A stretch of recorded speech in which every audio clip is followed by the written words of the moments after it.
nation, under God, indivisible, with liberty and justice for all.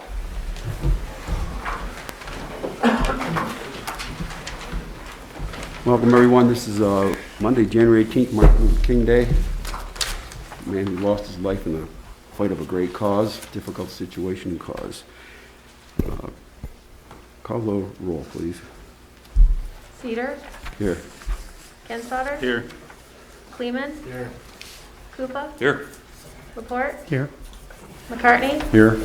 Bolt? Here.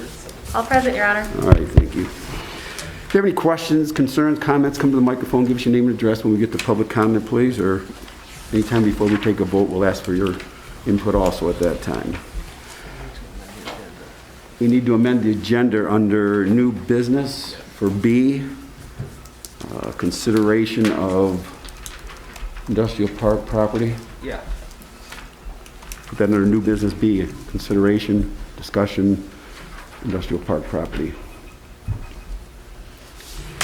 Number 5 is consent agenda, City Council minutes of January 4th, 2021, regular meeting, recommendation approved. B is the Planning Commission minutes of November 18th, 2020 meeting, recommendation received. And C is the Planning Commission 2020 annual report received.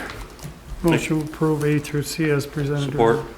I just have just one question on that. In the Planning Commission annual report, it shows Paul Wade missed the November meeting, and in the November minutes, it shows that he was there. He was there in spirit. I'll stand behind him. I was there, they forgot to put an X. I think that your brother did that. Yeah, sure, throw him under the bus. Oh, yeah. I'd blame him too. All right. Anything else? All in favor, say aye. Aye. Aye. Opposed? All right, 6 is orders and resolution, adoption of master plan. Mr. Rothy. Yes, Your Honor. Before we begin, I just wanted to say that the master plan update is one of the things to make us earn our certification as a redevelopment ready community.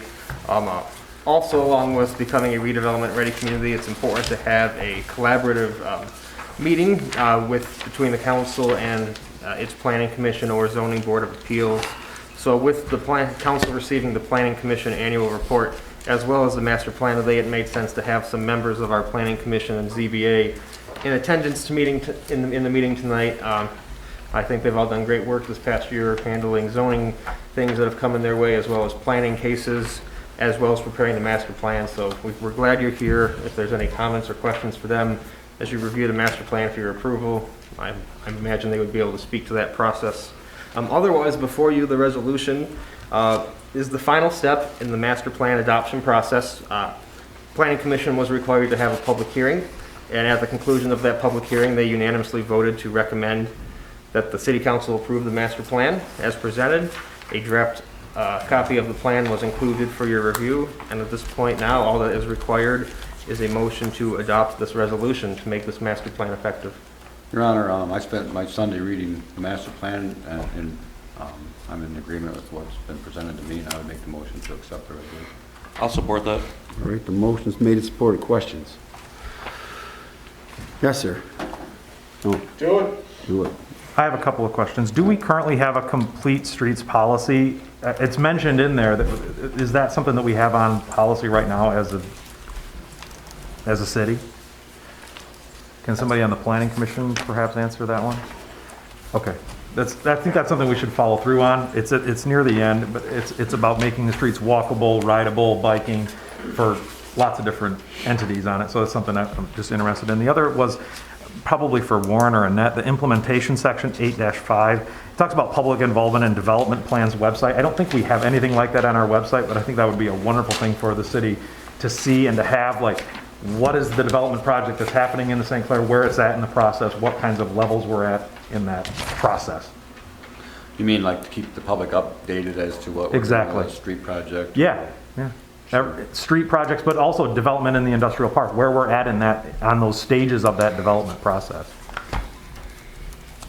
I thought we had a road project plan, Warren. I don't remember if it's ever been in writing. I know we talk about it a lot. You know, we talk about the roads that are being done and what our wish list is, but I agree with Member Bolts. It would be nice to see something, but then again, if it's in writing, it usually gets done, right? So, Yeah. To respond to your comments, complete streets, I think this is a worthy thing to look into, so that's something we can certainly bring back and talk about more. As far as getting a part of the website where we talk about here's our upcoming city projects, I do believe just with the flow of information, talking about city projects like streets, that'll be much easier than necessarily commenting all the time on various.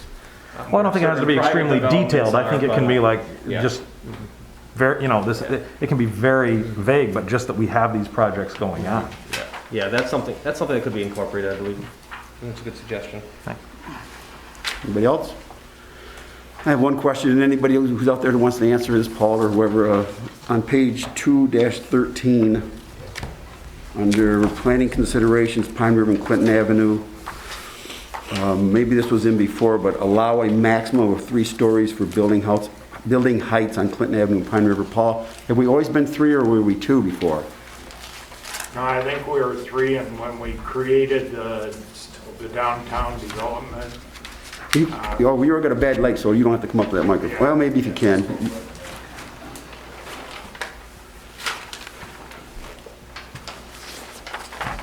no, I believe when it was 3, but what we've done when we created the Gaslight District is if you go on the west side of 3rd Street, for half that block all the way up, that's a transition area between the residential and, say, the mall area and all that along the Gaslight. So it kind of, you're able to get up to 4 stories by the time you get into the mall area and along Riverside there. the east side of 3rd Street, I thought, was part of that 4th. Yeah, Third Street On the is west side of 3rd Street, it was a transition from 3 down to residential. down to So it was residential. mixed zoning. Correct. Yeah. Yep. All right, thank you. Anybody else? Anything? Good job. This is a great document. I think we're pretty proud of it. The motion's been made, supported. Call the roll, please. Kleeman? Yes. Koopa? Yes. Laporte? Yes. McCartney? Yes. Volk? Yes. Kinsfather? Yes. Cedar? Yes. Resolution adopted, Your Honor. All right, thank you. Thanks for all your hard work, you guys. Number 7 is report to administration, Mr. Rothy. Yes, Your Honor, I have 3 items to share. Earlier last week, some of the valves in the raw water pumping station were replaced by Murray Underground. That was projects that those of us who toured the water plant, we know we showed you the pictures of where, the pipes were degrading, the leaks were happening. That's all been taken care of now. Those valves were purchased and installed yesterday, so that was a good project that had finally crossed off our list.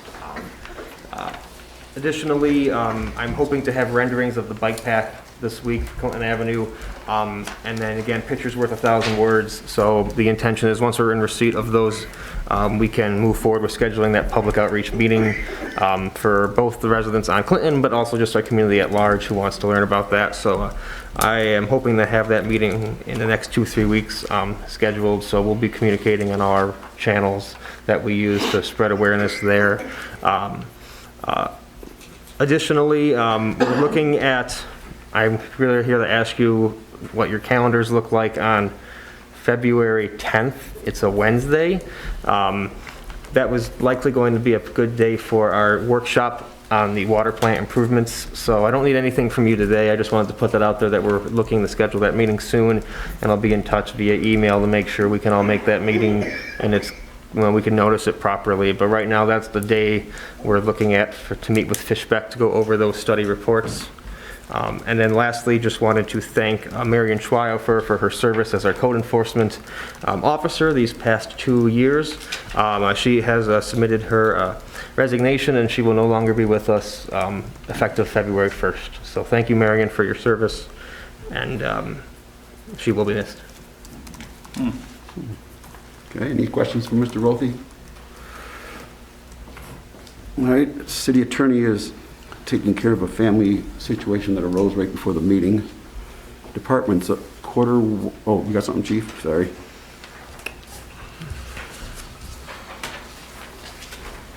I just need about an hour, if that's all right. No, I'm kidding. I just want to let you know that a citizen, David Gillis, you probably all know him, his passion for the police department and the community, he has developed a police foundation, St. Clair Police Foundation. And all their paperwork is filed. They just need to receive their 501c3 from the IRS, and they're off and running. They have a board of directors. That's David is on the board of directors, Christine McNabb, Jerry Mason, Paul Wade, Catherine Huffmaster, and Ken Lockwood. So it's just a way that we can work better with the community, and people can donate and get a donation, a IRS write-off for it that they haven't been able to do in the past. Second thing I want to say is that thing I gave you all, the paperwork, that is a piece of equipment that I was able to purchase with the assistance of a local business, Malcolm Marine. They gave me money. And this, instead of a radar trailer where you sit out on the road and the only people that know they're speeding are the driver of the car that lights it up, this we can hang on a pole any street in town. It's easily moved, and it gives you those reports that are attached. The first one's very simple, that you can show, I can show you or the citizens. It tells how many cars have passed, the speeds, and the enforcement level. And then it goes on, and there's a whole bunch of reports, and even tells us what time of day is the best time of day to enforce speed on any certain street that we put it on. So it's going to be a great tool. This was an actual reporter using this as an example. Actually, this was our test. We put it out by St. Mary's. 6,000 cars? Yeah. 5 days. Wow. Yep. The high speed 52, I know. that was us testing it. just so you know, the 52 was us testing it. So Oh, that's cool. the average speed was only 26. So this will be easy one, because I get a lot of calls. People speed down my street. We can put it out there for 7 days and show them this and say, you know, I know a lot of cars are loud and some of them are speeding, but a majority of them are not. And so it's going to be a great tool. Yeah, that's and, wonderful, Chief. And thanks to Malcolm Marine for buying it for us. Yeah. Thank you. Okay, any other departments before Amy? Is Amy here? Yeah, Amy's here. Do Okay. you want to read the thing? Which thing? That one right there? This one? Yeah, about the Oh, election. I was going to do that at 12. Okay, that's fine. So, Yeah, this is only Amy's show. Come on up, Amy.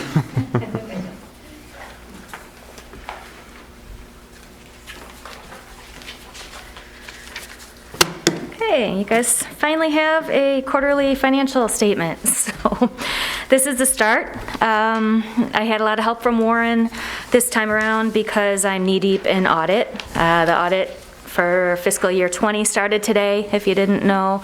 So it's a virtual audit to start, so it's been a lot of pulling and a lot of filing and, you know, a lot of work. So really, we just started with the basics. So we just listed all the funds, what we've, you know, what the revenue we collected to date, the expenses that we've paid to date. Everything materially is up to date. There's a few things that are not recorded as of right now for the first quarter, but they don't make a material difference to these numbers. I don't know if you've all had a chance to look over it as of now. I think the thing that makes it look the strangest is the high revenues. We've already collected pretty much all the property taxes that are going to go into the statement for the whole fiscal year. So that's why our revenues look incredibly good right now. And that affects the general fund, the municipal street funds, and the pension fund. So, is there any questions? Okay, and is there anything that you look at this and you have any kind of concerns or? Not at all. We are right on track. I mean, we're a quarter of the way through the year, so the expenses generally, you would expect everything to be in the 25% range. The general fund expenses are a little high, and that's just due to the internal transfers that have moved to the other funds to cover operating expenses for the whole year. No, there's absolutely nothing concerning. I think we look in great shape. It turns out that a lot of the revenue estimates they keep being increased, the revenue that we receive from the state. As time goes on, you know, gosh, how often do they do the revenue estimating conferences? Every 3 weeks. Yeah, Yeah. okay. And every time they seem to go up a little bit more and a little bit more. So that's good news for us too. You know, what we think we're gonna get is what we budgeted, what we're actually gonna get. It's hopefully gonna be a lot more than that. Are you comfortable with the water fund? I'm comfortable with everything right now. There has been nothing nothing crazy out there. Even though we're not charging late fees, the amount that's receivable is nothing, it's larger than it has been in the past, but it's nothing alarming. Well, both of them, sewer and water, What's that? both funds, sewer and water fund. Any questions for Amy? And if you guys have anything that you'd like to see differently going forward, this is a trial. I know you haven't had the quarterly reports in the past, so if you'd like to see it presented in any different way, more detail, less detail, just please let me know. No, I'm glad to see you come in every quarter like this would be good because we need to see this and hear your voice. And the first quarter is generally pretty boring. I mean, there's not a whole lot of activity because we're still wrapping up the year behind, and expenses are usually lower because we book a lot of the stuff that has to do with, anything prior to September is booked back to that year. So, this is a good quarter to start with a trial, and then, like I said, I can present it in any different way, however you want. Okay. Thank you. Thank you, Amy. Any other departments tonight? Let's go to D, authorities, boards, commissions, committee chairs. Planning Commission, Zoning Board of Appeals Annual Report Review. This is just an opportunity if any council member has any question on the review. Again, as Warren stated, there's members here to answer any of those questions. The report's pretty straightforward. It just summarizes everything that occurred throughout the year. But this is just an opportunity to discuss it if you'd like. I'd just like to say my hat's off to you guys that you had a pretty busy year with COVID. Even with COVID affecting a lot of the things going on between the industrial park and the apartments on Clinton Avenue and the new development in the industrial park. You guys have had a pretty busy year and you've done a good job with everything. So I'd like to say that. All right, echo those sentiments. Is there anybody from planning or the ZBA that wants to come up and have any kind of conversation with us tonight? All right. All right, well, we appreciate what you do, and thank you for coming tonight, and keep up the good work. Anybody else have anything, boards, commissions? All right, then we will go to 8. There's no unfinished business. 9, new business. Approve appointment to 2020 boards, commissions, and authority. I have one appointment tonight to the ZBA, the Zoning Board of Appeals, to complete a 3-year term expiring in December 31st, 2021. Former Councilman Steve Ellery would like to be appointed to that. Make a motion to approve that. Support it. Questions? All in favor say aye. Aye. Opposed? Let's go to B. Mr. Rothy, Industrial Park Project. You want to talk about that? Yes, Your Honor, I can kick us off before introducing our guests, Jeff Bohm, Dan Casey, today.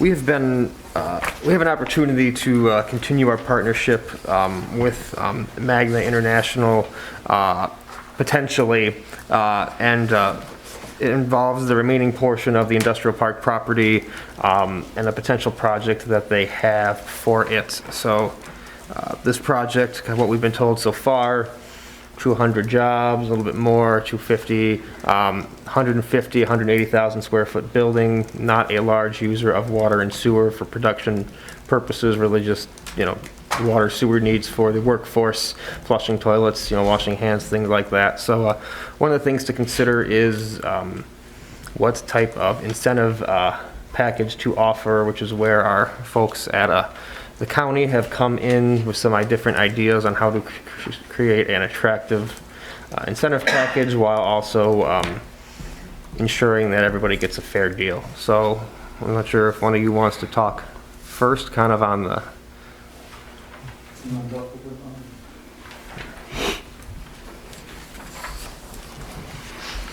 Good evening, Mayor, members of council. I'm Dan Casey with the Economic Development Alliance. So this project is a good example of how these things seem to come together in that it's a company that has a project. They're looking at multiple sites. They began by looking in Ohio. They've got some sites in Ohio that they like, but they also wanted to consider the St. Clair Industrial Park. And so typically what happens in these cases is they ask for the community to put an offer together. What are they willing to do to work with the company to try to make the project a good business case and to try to get their corporate approval. So we're competing with Ohio, multiple sites. for this particular project. And so I'm going to ask Jeff Bohm to talk a little bit about, from the county's perspective, but the first issue is how do you deal with the land costs? And the second issue is inspection and permit fees and water and sewer taps. This particular company pretty much requires that local communities waive the permit fees, the review fees, and the water and sewer taps. And they call it an entitlement, but that's an entitlement that they like to see in the communities they go into. They also are looking for low cost or even free land for the project. And again, they're looking in Ohio, so they've already found some sites there that meet their requirements. But they wanted to give the city of St. Clair an opportunity to compete for the project. And then lastly, they're also looking at a tax abatement and then job training funds. Now, the tax abatement would be subject to the community's approval. The job training funds are not. The job training funds come from the state of Michigan through the community college system, and it's a reimbursement. So the company has to fund their training, and then they get reimbursed after the fact. So this is kind of the package that we're looking to put together, but it obviously requires your approval tonight. And so with that, I'm going to ask Jeff if he wants to make any comments on what the county's going to do in this, potentially going to do in this Quick project. question for Dan. Yes, sir. As many as years I've been sitting here, every time there's a project, it's always us in Ohio. What is going on in Ohio? It's not always us in Ohio. It's us, Ohio, and Indiana.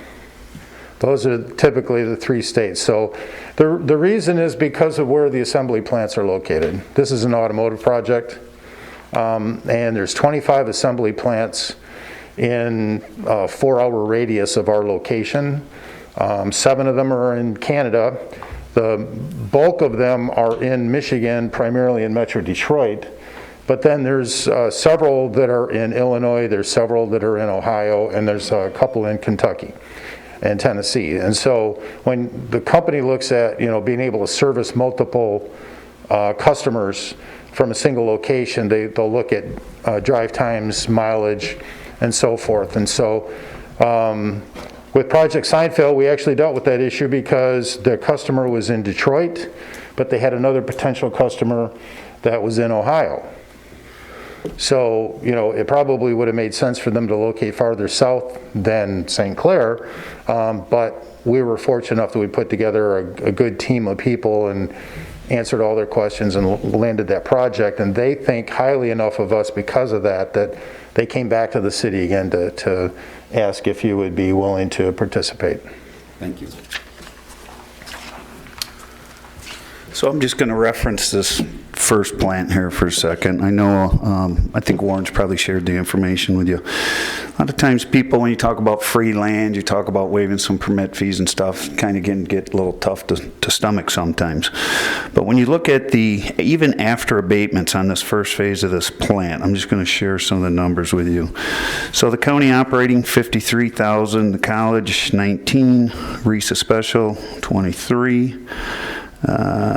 Then you jump into city. City operating, $130,000. City road, $25,000. City pension, $10,000, and there's a lot of the other things. This, even with this new plant being abated, it'll pay roughly $544,000 a year in taxes, okay? These are big scale projects. It's going to be arguably the largest non-utility taxpayer that we have in St. Clair County.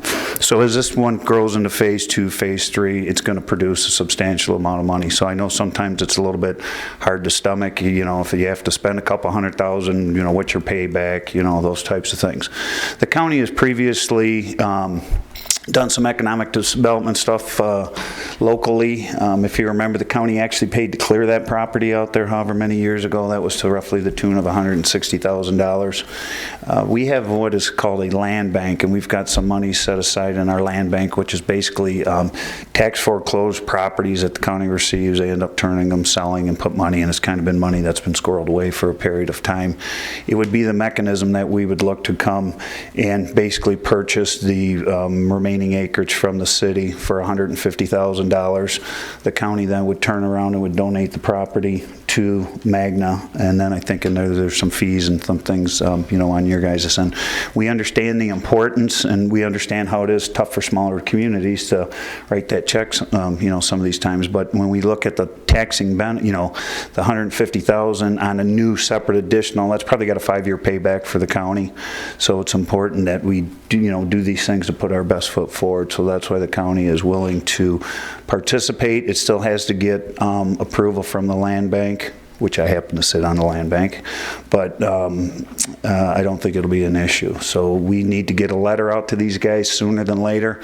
Kudos to Warren and the city. The reason that they are asking for another approval is because you guys have done a wonderful job of expediting stuff, not, you know, clearing any of the hurdles and obstacles. I've spent time with both of the head site consultants, and they have nothing but good things to say about what the city's been doing for them. So, yeah. Questions? So this $175,000 will come from their land bank money? 150. You keep trying to work me, and it doesn't. Yes. And then we look at it, we would end up replacing that money into that. It's had that money in there for quite some time. It's kind of dead money. But then we would replace that money to be able to do some of these other types of things, you know, feature other communities. So, any questions from Mr. Bohm? Thank you. All right, thank you. Dan, thank you, Jeff. Council? Yeah, I got a few questions, Bill. This waiving permit fees, now we've done that before, We've done that with the current project. so this should be the second time. Correct. You know what the cost of the permits roughly will be, all of them? I do not have that number today. Roughly idea? I would say for a facility such as this proposed one, that 150 would cover some, but not all, of the permit fees. So how's the city gonna make up the difference? Well, number 3 says that project STB will be responsible for fees that exceed that amount. So everything over 150, they're gonna pay it? That's what I'm reading. That's correct. That's what I That's in understood. number 3. That's what I understood. And how are they paying for the first one? The fees on phase 1? Those are the fees that were waived. How are they being paid? Those aren't. Somebody's gotta pay them, correct? Somebody's gotta pay the inspectors when they go out. Yeah, there's those funds, the inspectors will be paid from existing surplus funds in the building department. All right, so the city's gonna pay the inspectors to go out and do their job. Basically, do the inspections. I guess my question is, can the city not charge the fees? Can the city legally waive the fees, the building fees, permit fees? Is that not correct? Yes. That's something we have the authority for. They can? I'd have to ask Mr. Downey that, but it's been done. Well, I'm just curious. This is the first, this is all new to me, Bill. Yeah. I'm just curious if can the city waive permit fees? Your Honor, if you don't mind, I'll take a stab at that. I'm not a lawyer, so please forgive me, but the city has established its fees and its ordinances, and you approve them every year, so you have the ability to waive those fees for projects if you choose to. That would be my answer. Well, I'd like to hear the answer from the Well, the other attorney. thing we have to keep in mind too is that the long-term commitment that we're making out there will more than pay for tax money that we'll be getting from this development. We'll be recovering our investment I understand that, Tom. right away, but I don't think that we would have done this if we wouldn't have had the legal authority to do so. I'm not saying that it's not illegal. I just ask, is it? That's all. We'll ask Donnie. Now, we've waived like water bill fees too, recently. I understand, but I should say I'm asking about- penalties. I'm Penalty asking fees, about yeah. the actual permits. Right. I know the city of Marysville's done it, and I know the city of Fort Aaron's done it. Yeah. They have Like I said, this is all new to me. This is basically the first time I've seen any of this. And I Yeah. just- And Mr. Downey reviewed all of these documents before it went into effect. And I'm like Mr. McCartney, I don't think that he would sign off on something that if he thought, you guys can't do that. Thank you, Dan. Anybody else? Is this similar light industrial kind of project that we were looking at for the first? Yes. Yeah. Yes. Yep. So what would be in order is a motion to direct administration to draft this letter and get it into the hands of Mr. Casey, I'm assuming? I'll make that motion. I'll support your motion. All right, the motion is made and supported. Can I have any questions or comments from people?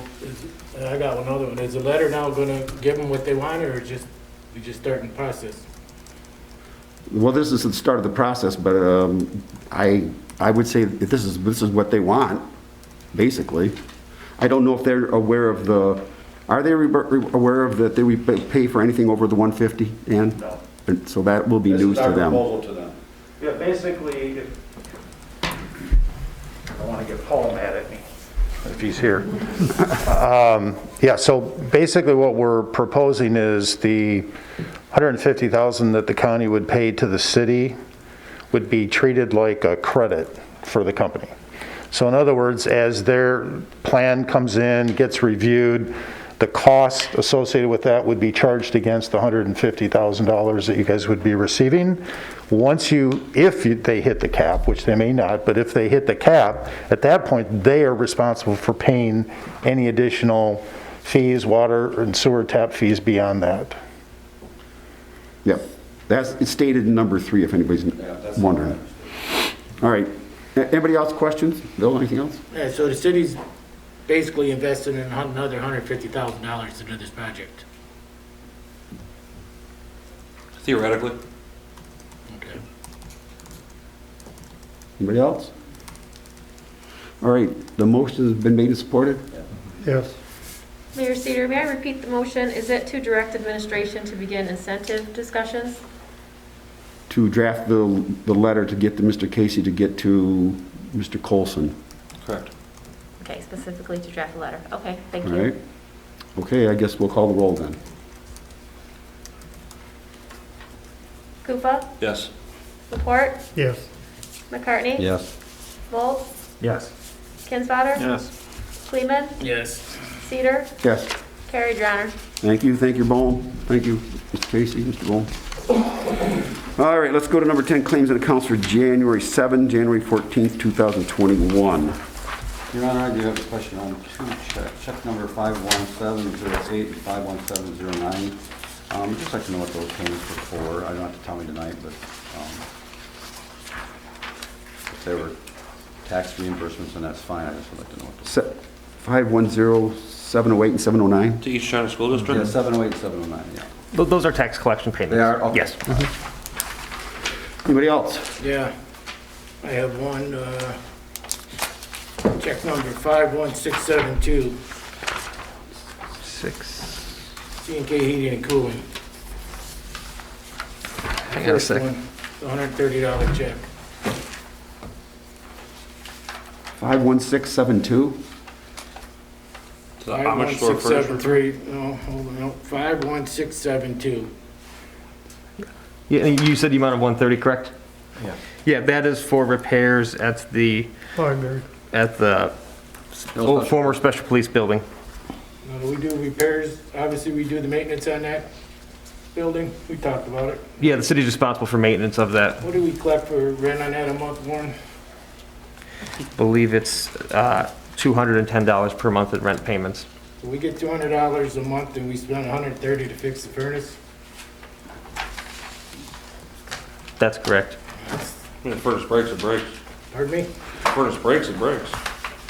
I'm saying, but if we collect a $200 rent on a building and pay $100, $30 service charge, Are you suggesting that we rewrite the lease? pardon Are me? you suggesting that we repropose a new lease? I'd like to look at the lease if I could. Okay. I believe they also pay property taxes, don't they? They do pay property taxes, yes. You know those off the top of your head or not? The property taxes, no. But property taxes are essentially a wash Sure. because the city property we don't use for a public purpose, so leasing to a private entity, the city, you know, has a tax bill that, you know, we have to pay, so we pay it, but then, you know, they're responsible for paying it, so it's not like it's building a surplus or anything, but the rental payment of $210 per month, though, that is, you know, above and beyond the tax amount, so that's collected by the city. Like, And it's not if we were going in there every month and fixing the furnace. Has there been any long-term discussions about that property at all? I've heard several different things. I think if council is interested in doing something with it, whether it's relooking at a lease, sale, or other use of the building, it's well within your right to do so.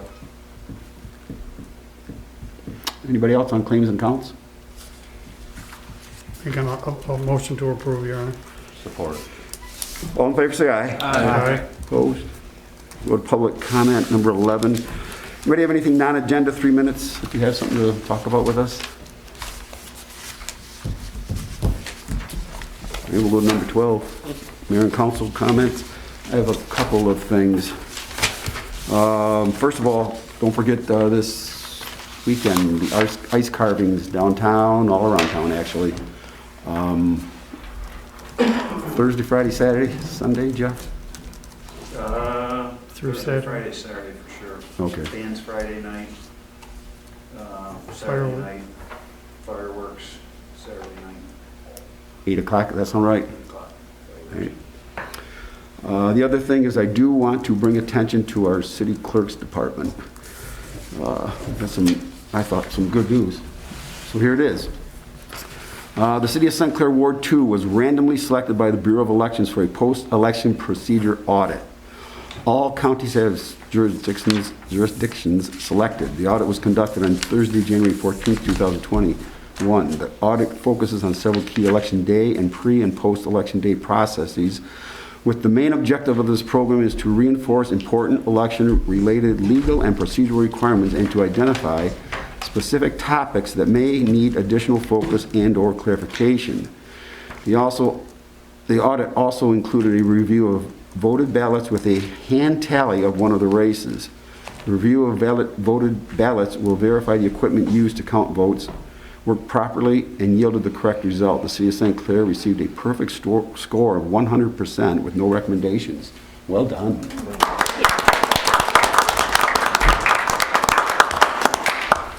Good job to that whole committee and all your workers. I know some of them are here. Ms. Boda's back there, and I think that's important to know. Is there anything else you want to add to that? Because, I mean, this is your... No, I think the explanation of the audit was spot on, and it was a great learning opportunity. And, you know, you think you're doing everything correct, but having somebody validate that is just extra incentive to keep doing what you're doing. So I appreciated the audit. I look forward to them because it can only improve your processes. And thank you very much. Well, now you told me too that when the guy called you, you asked him how many of these are 100% or something like that, or? I did mention that. The auditor told me that in his service of auditing, he has only awarded one other perfect score. wow. So, Yeah, very nice. That's impressive. Thank you. Keep up the good work, you guys. Anybody else have anything for the good of the cause? Yeah, the traffic light at 29 and Clinton, 29. is that gonna get tweaked, or, I mean, that thing's crazy. You're in charge of that, aren't you? You got 4 seconds off of Clinton. I've definitely heard some feedback from several people in our town on that. We're working on getting in contact with MDOT. Obviously, they were just still out there today programming things, taking out the old poles, so work in progress to come. We are aware of it, though. Other than that, turning, the rest of it's pretty good. It is. Yes, and we're going to see the biggest improvement come summer when we have the bridge going up and down. Because this is a smart light. And if it takes 3 cycles of the light to clear downtown, that's what it will do. And I will also add on this light, I'm going to verify it for sure, but I've been told the only time the pedestrian cross signal will appear now is if somebody physically presses the cross button. Haven't verified that, that's what I've been told. So again, if people are used to crossing there. I used it yesterday. Yeah, okay. That was the only way you could get it to work. Okay, Yeah. excellent. So push the button across the street, please. And all the No arrows point jaywalking. to the Voyager, so. Well, that's how you get your drink pass. All right. Anybody else on council have anything of value? Well, that being said, no. Okay. Mr. Laporte. Do your thing. Your Honor, I make a motion to adjourn. Or All in favor, say aye. Aye. Opposed? Have a good night, everybody. Be careful, be safe. Thanks for coming.